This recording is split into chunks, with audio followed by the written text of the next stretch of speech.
আমার একটি মাত্র কন্যা সন্তান, তাকে হাফিজা ও আলিমা বানাতে চাই। এখন বয়স মাত্র 3 বছর। আমার প্রথমত করণীয় কি?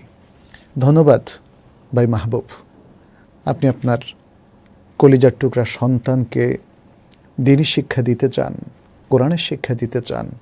আল্লাহ আপনার এই নেক নিয়াতকে কবুল করুন। এটা শ্রেষ্ঠ একটা নিয়াত। এজন্যে আপনাকে কিছু বাস্তবমুখী পদক্ষেপ নিতে হবে। প্রথমত, সন্তানকে প্রীতি স্নেহ দিয়ে তাকে বড় করা এবং তাকে শুরু থেকে দিনদারি শেখানো। দিনদারি শেখানোর সবচেয়ে ভালো পদ্ধতি হচ্ছে নিজে দিনদার হওয়া এবং দিনদারির সাথে জীবনযাপন করা। কারণ আপনাকে দেখেই আপনার সন্তান গড়ে উঠবে। এবং এই ছোট সন্তান, 3 বছরের সন্তান, সাধারণত মা বাবা যা করে তাই সে করে। আপনাকে সালাত পড়তে দেখলে সে সালাত পড়বে, আপনাকে কোরআন পড়তে দেখলে সে কোরআন পড়বে, আপনি সূরা ফাতিহা পড়লে সে সেটা পড়ে মুখস্থ করে ফেলবে।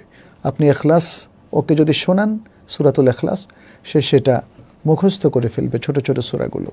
এবং আপনি যদি নবীদের কাহিনী তাকে শোনান, গল্প, তাই না, বাচ্চারা তো গল্প শুনতে চায়, তাহলে সে নবীদেরকে ভালোবেসে ফেলবে এবং এভাবেই তার দ্বীনের প্রতি একটা সুন্দর আগ্রহ তৈরি হবে, আকর্ষণ তৈরি হবে। তখন আপনি তাকে পড়ালেখা শুরুই করাবেন কোরআন দিয়ে।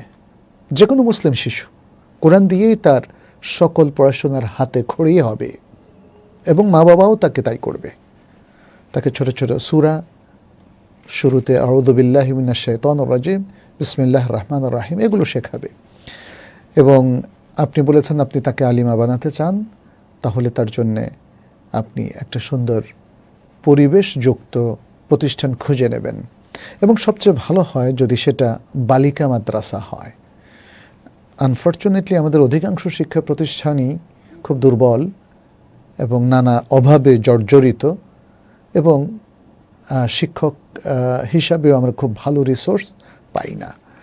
এটা আমাদের লিমিটেশন, বাট এর মধ্য দিয়েই আমাদের চলতে হবে। এই কারণে আপনি আপনার সন্তানকে ইংরেজি শিক্ষিত করে দুনিয়াদার বানিয়ে ফেলবেন, এটা কোনো যুক্তি হতে পারে না। আমাদেরকে কোরআনের কাছে আসতে হবে, কোরআন দিয়ে শুরু করতে হবে এবং কোরআনি এলেম তথা কোরআন সুন্নাহ ভিত্তিক এলেম দিয়েই তাকে ধীরে ধীরে বড় করতে হবে। একটা সময় আপনি দেখবেন সে আলিমা হয়ে গেছে।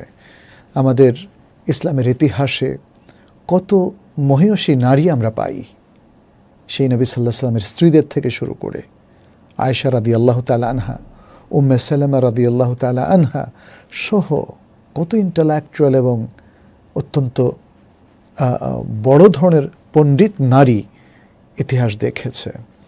এবং আমরা সাহাবাদের মধ্যে অনেক নারী পণ্ডিত দেখি, আলেমা। আমরা তাবেঈনদের মধ্যে, তাবেঈনদের মধ্যে বরং অনেক মহিলাদেরকে আমরা দেখি, তারা যেমন হাদিসে প্রাজ্ঞ, তাফসিরে প্রাজ্ঞ, ঠিক তেমনি ফিকহ, উসুলে ফিকহ সহ ইসলামী শরিয়তের বিভিন্ন শাখা প্রশাখায় তাদের বিশাল অবদান।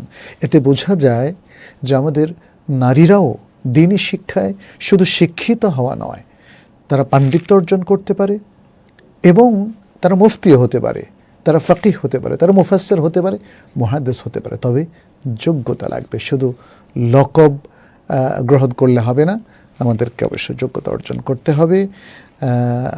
আমি মোটামুটি মোটা দাগে সবটাই বললাম।